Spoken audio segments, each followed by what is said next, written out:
I, William Jefferson Clinton, do solemnly swear. I, Jimmy Carter. I, Barack Hussein Obama. I, George Walker Bush, do solemnly swear. So help you God. So help me God. So help me God. So help me God. So help me God. So help you God. So help me God. So help me God.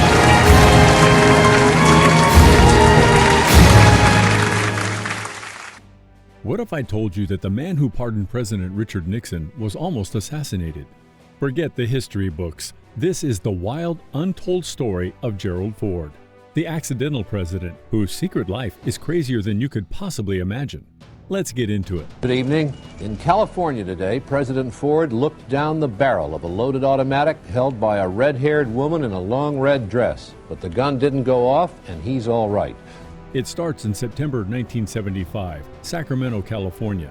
A 26-year-old woman named Lynette Squeaky Frome emerges from the crowd, where Ford was interacting with people. Holding a Colt .45 caliber handgun, she raises it, aiming it directly at President Ford's abdomen. I saw a hand coming up behind several others in the front row, and obviously there was a gun in that hand. At point-blank range, Frome squeezes the trigger, but the Secret Service came to the rescue and stopped her. The chilling, almost unbelievable detail is that the gun didn't go off. Why, you may ask? Because Squeaky Frome hadn't properly loaded the gun. Her motive wasn't even about the Nixon pardon, but wanting to prove herself to her other cult members of the Manson family, who were already in prison serving life sentences. She may not have killed the president, but made American history. That led her to become the first person in American history sentenced with the crime of attempting to assassinate a U.S. president. You'd think an experience like that would send the president into lockdown, but Ford was determined. He would not be intimidated or refuse to stop meeting the public, for a president must be among his people. That decision would almost cost him his life again, just 17 days later. Ford is now in San Francisco, leaving the St. Francis Hotel. Once again, there's a crowd, and once again, there's a woman with a gun. Her name was Sarah Jane Moore. Unlike the cultist Frome, Moore was something else entirely. A 45-year-old mother of four and bookkeeper who had fallen in with left-wing revolutionary groups and who believed that killing the president would ignite a violent revolution. From across the street, about 40 feet away, Moore raised her .38 caliber revolver, took aim, and fired. A shot rang out. Before firing a second round, a man in the crowd, a former Marine, lunged at her and deflected her arm just as she pulled the trigger. And after I fired the shot, he stopped. Cold, and I did have time for a second shot. The bullet hit a wall above Ford's head, missing him by 6 inches. Do you remember which other president who slightly missed a bullet to his head but grazed his ear? You guessed it right, Donald Trump. He wasn't born Gerald Ford, but Leslie Lynch King Jr. in Omaha, Nebraska. His parents, Dorothy Ayer Gardner and Leslie Lynch King Sr., had a disastrous marriage filled with abuse, and his mother fled with him to Oak Park, Illinois when he was just 16 days old. She eventually remarried a wonderful man named Gerald Rudolph Ford, who adopted the young boy and gave him his name. This theme of stability and decency would define his entire life. My stepfather, as far as I was concerned, had really brought me up. And he was a star athlete, an Eagle Scout, and the captain of his high school football team. He went on to the University of Michigan, where he was the MVP of the football team, playing center and linebacker.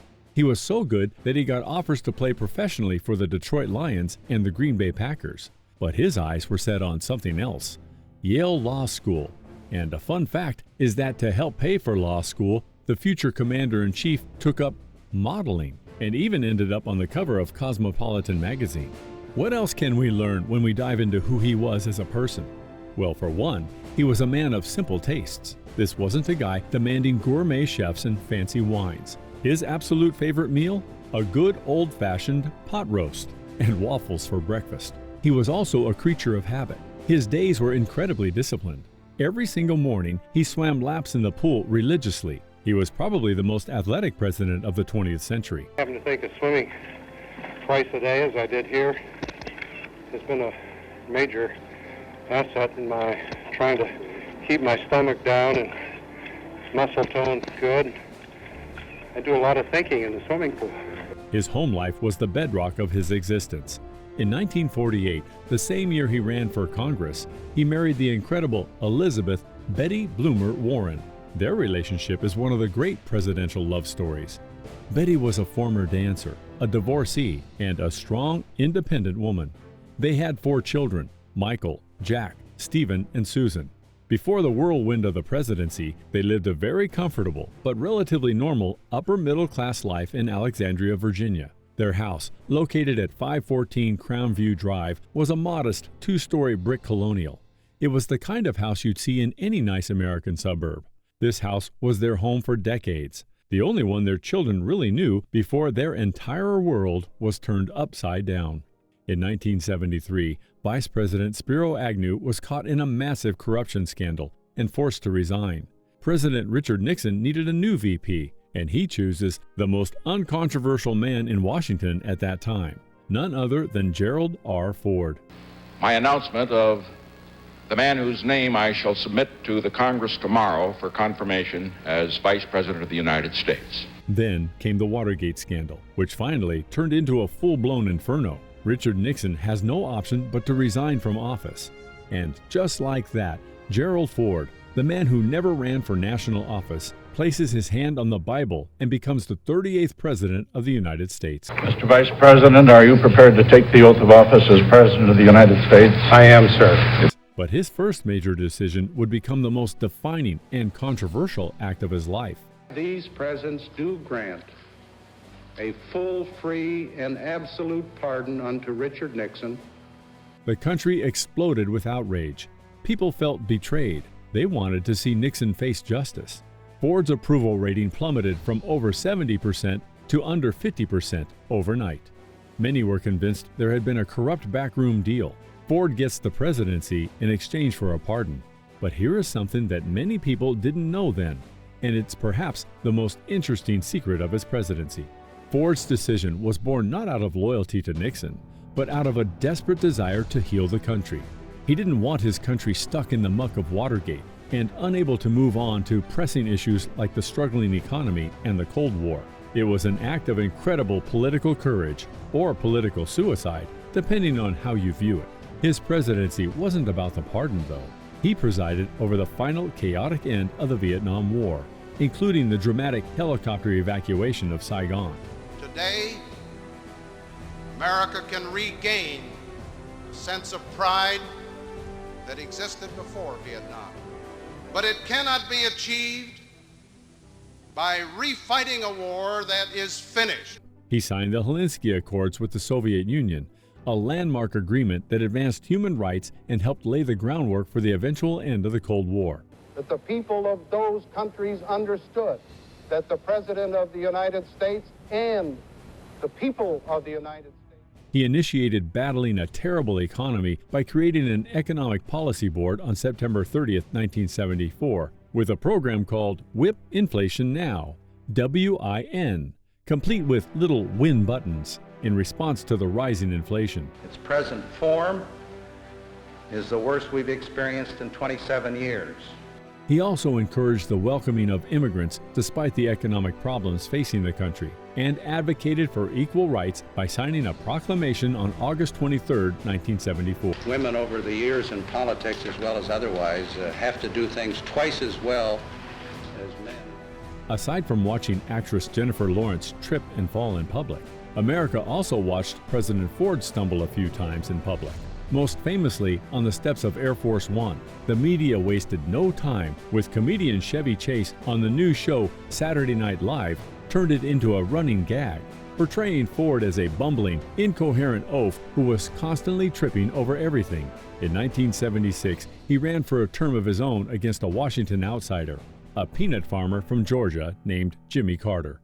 The race was incredibly close, but the shadow of the Nixon pardon was too much to overcome.